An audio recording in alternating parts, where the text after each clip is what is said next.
Sorry I'm a day or two late with this one, just got back from South by Southwest with the homies. Also had my first show out there, it was a great time, but I'm back and I'm ready to get it in, let's go. Today we're talking Johnny Manziel, who did end up joining the AAF, but not exactly like we thought he would. Without further ado, y'all already know what time it is, let's get it in, baby. Cue the Wayne.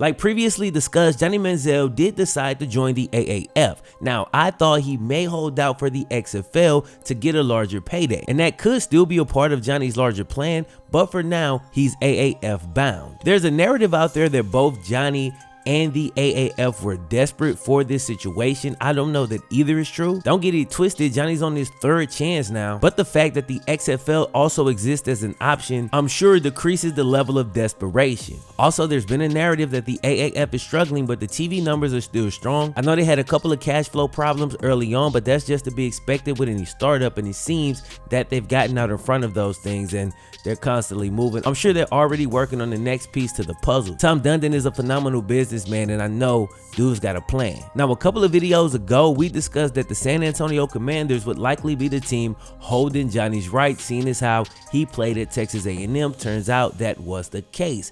The issue was the Commanders simply didn't see it being worth the risk to take Johnny on. And that's no shot to Johnny, but the GM did not want to kind of ruin the chemistry of something that we already have going, which is looking pretty good. Here's a statement from Daryl Johnson, GM of the San Antonio Commanders. We've decided not to exercise our right to sign Johnny Manziel as a San Antonio Commander. When I took this job as GM of the Commanders, there were foundational experiences from my career as a player and as a broadcaster that I would not deviate from. There were also things that I will have to learn from my experience on the job. One of the most important things I've already learned is that when there's an opportunity to get better, you get better. The challenge is finding a balance in what I know and what I've learned, and finding the best solution to get better as a team. I truly believe the moves necessary to add Johnny to our roster do not make us better at this time. I wish Johnny all the best with the AAF,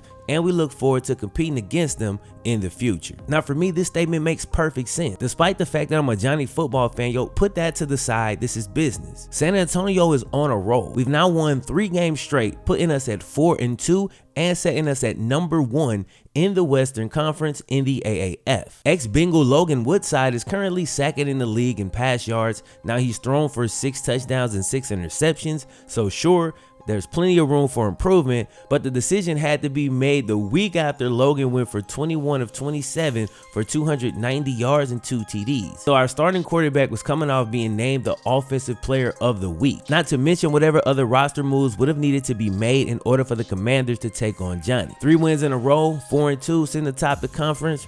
No need to mess with that, bro. So we released Johnny's right. And Johnny was picked up by the Memphis Express, who are the worst team in the league. If that seems familiar, the Browns were 4-14 the year before they picked Johnny up. When he was in the CFL, he got traded to the Alouettes, who were like 3-15 the year before they picked Johnny up. And now he joins the 1-5 Memphis Express. And yes, it kind of sucks. Obviously, this is mostly Johnny's fault because he's blown so many opportunities already. The baggage that he comes with causes teams who already have things going well to pass on the potential upside because for them, it's not worth the risk. And the only teams willing to take said risk are the bad ones. Now, Mike Singletary is the coach of the Memphis Express, and we all remember this famous soundbite. Cannot play with him, cannot win with him, cannot coach with him, can't do it.